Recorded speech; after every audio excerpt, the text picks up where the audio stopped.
Everyone talks about the creative burnout, but they always think about the creative side of things. You never think about the fact that you can get burnt out from managing your business and relying on this guy in the mirror for the future of your personal brand. So today I want to talk about 5 common mistakes that I've seen other creators make, and I hope you will avoid them. Starting with number 1, forgetting about the concept of revenue versus profit. Yes, groundbreaking idea, but I mean it. You have to remember that although you might be even a single point of, the entire company, you might be a single individual who works there, and essentially you control all the costs and you also take in all the revenue, you still need to keep in mind that delta, right? How much you actually is left with at the end of given period, whether it's a month, whether it's a quarter, whether it's a year. And it's important, especially walking into the current economic environment, if you're managing the creative business today, because top line is always exciting, it's sexy, you can always look at it and say, hey, this is how much I'm making. But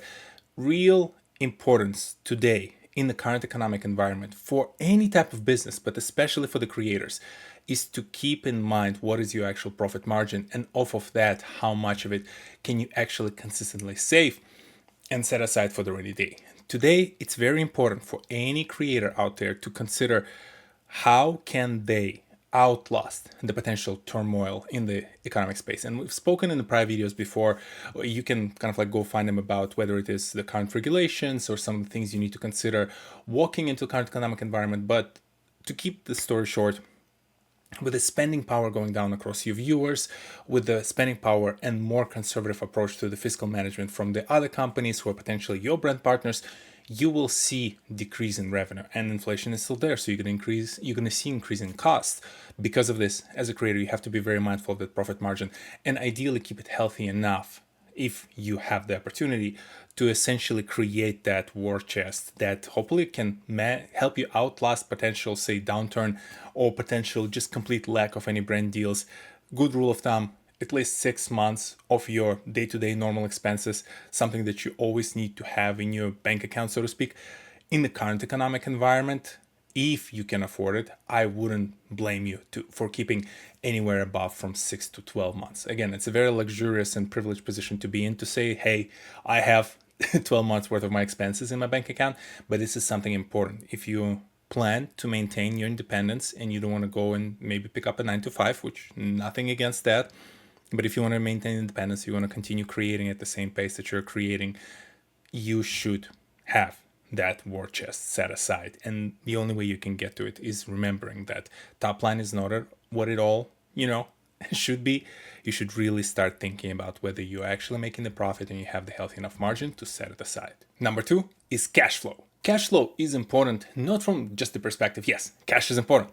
What I mean here is that you need to understand how fast it flows from any kind of like brand partners you're working with, from any businesses that you're working with, from, YouTube AdSense, TikTok, whatever you're dealing with.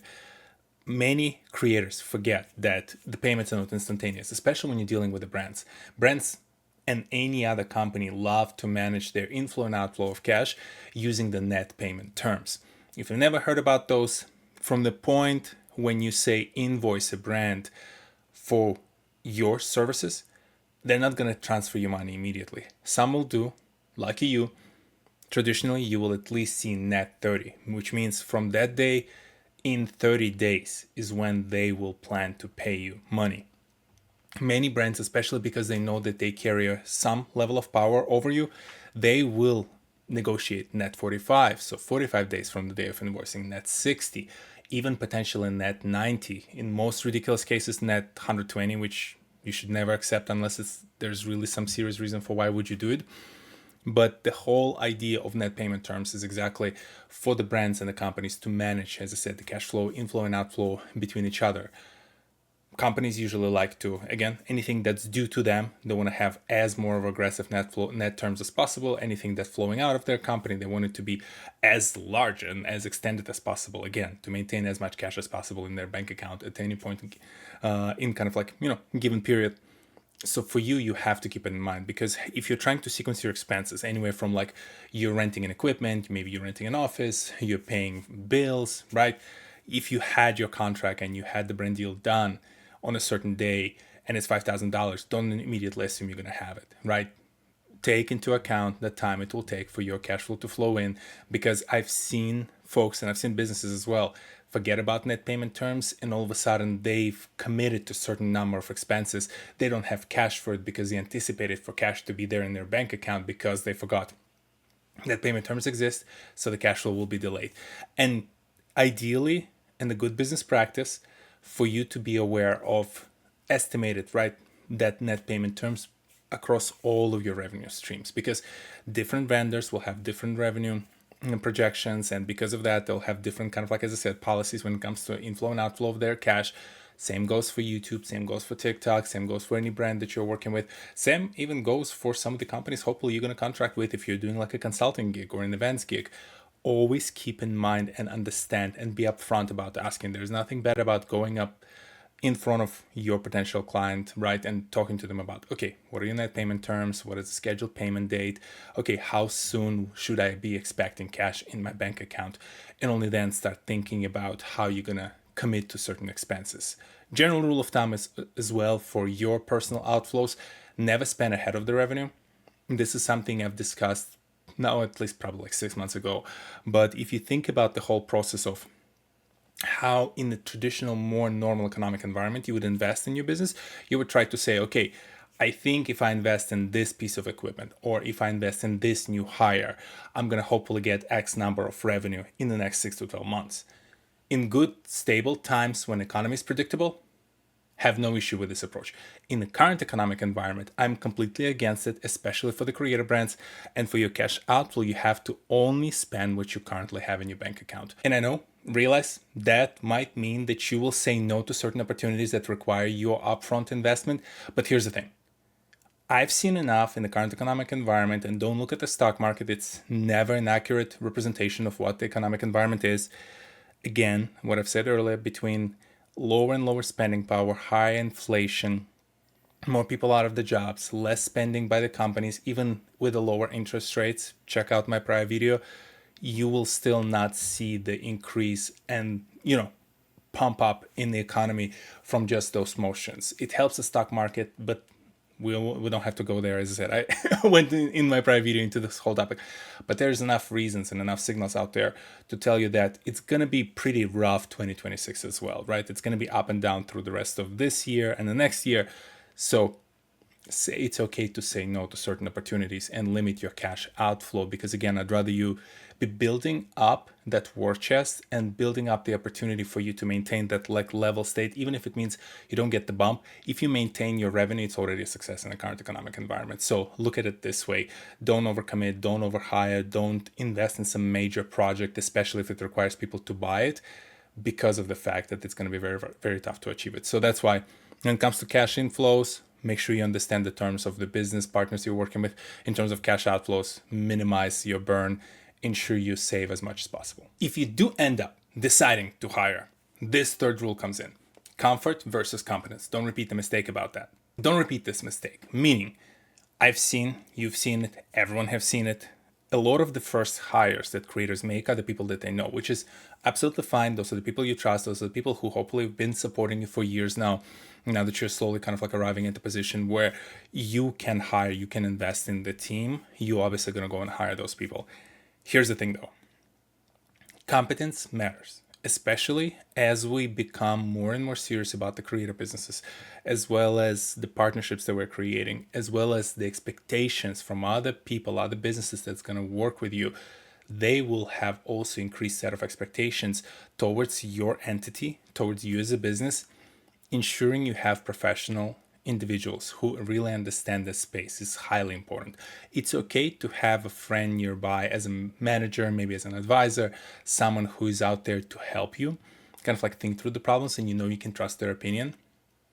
If, say, you're trying to develop a physical product and you're going into the logistics of, finding the resources, figuring out the warehousing, figuring out the shipping, all those kind of things, ideally budget into your project some amount of money towards either hiring someone or having some sort of a consultant to work with when it comes to really understanding all the ins and outs.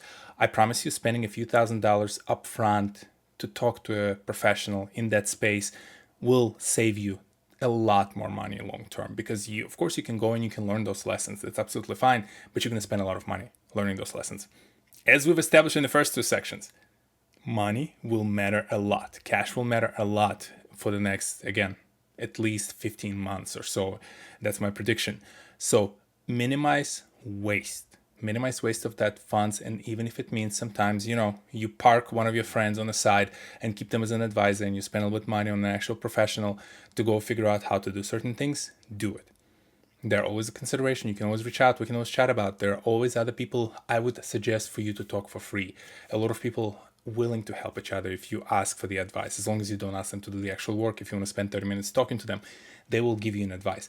They will hopefully warn you about certain potential pitfalls that you're not thinking about, that you're not considering. The only people who can do it are those who really understand the space and have spent time in that space. Think about the taxes. I, at this point, don't do my taxes because they're complex enough for my family and the businesses around us that it makes sense for me to go spend money. Yes, it costs me $500-$600 for a CPA of that level, but that person predicts so many issues for me, and they can foresee my next year and to give me an advice on how to approach that year, where maybe to put some money aside, where maybe to spend a little bit ahead, spend a little bit later. They help me strategize, and it saves me money long term. Same goes for, when you're building home or you're repairing a car, sometimes it's worth spending money on an expert. Creator businesses are no different, especially if you start branching out into new revenue streams that require a certain level of expertise. And it's certainly, as time goes by, if one of your friends want to really pick up and get into it and really get educated and be helpful in that area, that's absolutely fine. But in the current economic environment, you'll hear me repeat it probably across future videos as well. Prefer competence over comfort, at least in places where you can trust that competent person to come in and do the right thing for your brand. And as creators establish their businesses, this is the fourth mistake that I see a lot. And we had an entire dedicated video last time about it, which is not having a moat around your business, around your creator entity. Go check out last week's video about the moat. I'm not going to repeat myself fully, but the whole idea is that for any creative business, you want to build a moat around yourself when it comes to why would the viewer keep coming back to you versus some new ankle biter who are just coming up, some new creator who are coming up with their own thing, with their own type of content, with their own type of business potentially, right? That they're trying to sell to your viewer. Always think about what is your strategic and competitive advantage. Why would the viewer come and hire you to do that job, whether it's entertain them, inform them, or educate them? It's a very important concept for you to keep in mind, again, especially walking into current economic environment where money will be tight, but also the attention will be tight, because you still see so much more and more and more types of ways by which viewers can distract themselves, right? They can entertain themselves, they can inform themselves, they can educate themselves. And this is why it's very important for you to consider, how do you maintain their attention and them continuing to come back to you as a creator, potentially to your business if you have a business, over and over again, compared to someone else out there, compared to the other business, compared to the in-person experience, compared to their friends, companies. There's so many ways by which those jobs can be done. If you're not familiar with that term, again, you can go a few months back. There's an entire video I made about jobs to be done framework as applied to the creator economy. There you will learn about how you need to think of yourself as a business and an entity that actually doing a certain job, and you need to protect that performance of that entity with a moat, and this is what will give you the longevity. And if you then start combining it with things that we just discussed in terms of the proper cash flow management, thinking about the profit margins, ensuring you're surrounded by those competent individuals, your business will go through many turbulences, but it will make it through. And the final, fifth mistake I want to talk about, you need to say less. Yes, it is a theme of this entire video that you have to say less of yeses out there. Yes, when it comes to hiring, when it comes to new opportunities, when it comes to investment opportunities, this is the importance right now, right? So as a creator, especially as you're running and managing the business, one of the things that causes the burnout is that you've had this period of time where nothing was happening for you, right? Like you were banging on those doors, the doors will never open, no one would pay attention to you. And slowly, as you saw the success, some of these doors started to open, and then you feel guilty, right? Not saying yes to the opportunities, not trying to go through each one of those doors and you've been trying so hard to open. But it is very important for you to be very considerate about it. We've spoken before in the prior videos about how you have to be strategic about the opportunities you take on, about things that you do so that they provide the similar type of value to the content that you create for the viewer, so the viewer never has this like cognitive dissonance about why is this person trying to, I don't know, partner with this brand if it's not related to the content that I'm watching, or launch this product if it's not related to the content that I'm watching, right? It's important to have that tie in. And on top of that, time is very limited. As you become bigger creator, as you hopefully become more successful in business, the quick thing you'll immediately realize, time is your biggest commodity. It's precious, it's severely limited, it's finite. There's no way for you to increase the amount of time you have without making some substantial investments. So you have to be very mindful about the opportunities you say yes, because if you say yes to everything, you essentially start bogging yourself down with projects. And when the real opportunity, something really important comes up that you should have saved that yes for, you'll be out of yeses, you'll be out of time, and you will miss something big. So you always have to consider that part. And circling back to the economic environment, circling back to the burnout, it's going to be sometimes tough, right? You might see the views go down, you might see the revenue go down for your brand. It'll be daunting. And the last thing you want to do is oversubscribe yourself in that environment. Again, I understand it's a luxury. I understand that in some cases, maybe you have to say more yeses than you should have, because that's the only way you can meet, say, the revenue number that you need and you require to save your business or to maintain, paying certain people, or just in general, just surviving. I totally get it. So each opportunity will look a little bit different to different perspective, but in general, if you've managed to adhere to some of these other rules and avoid some of these mistakes that I mentioned, you will and should have some legway, some room to say no to things. And as you say no to things, again, you'll have the capacity to say yes to something more exciting, but also you will feel less burden.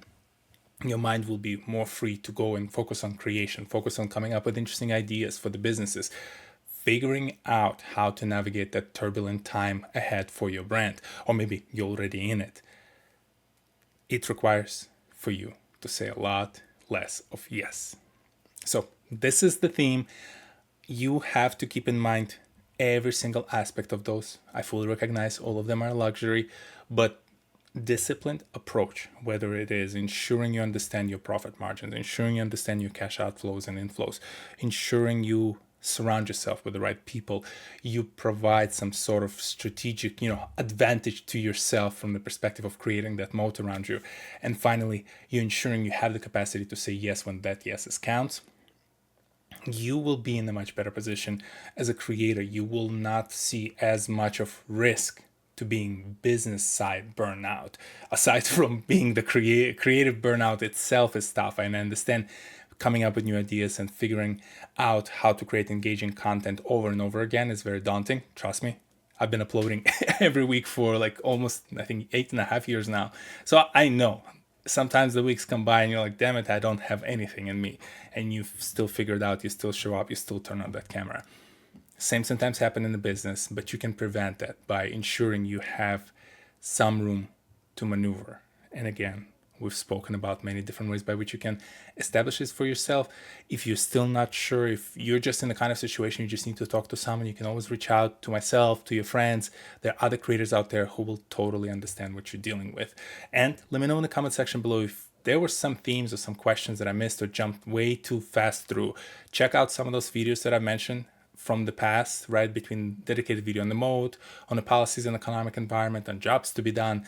There's a lot of content on my channel after this 8.5 years that you can use today for your creator brand. And I'll see you next Saturday. Peace.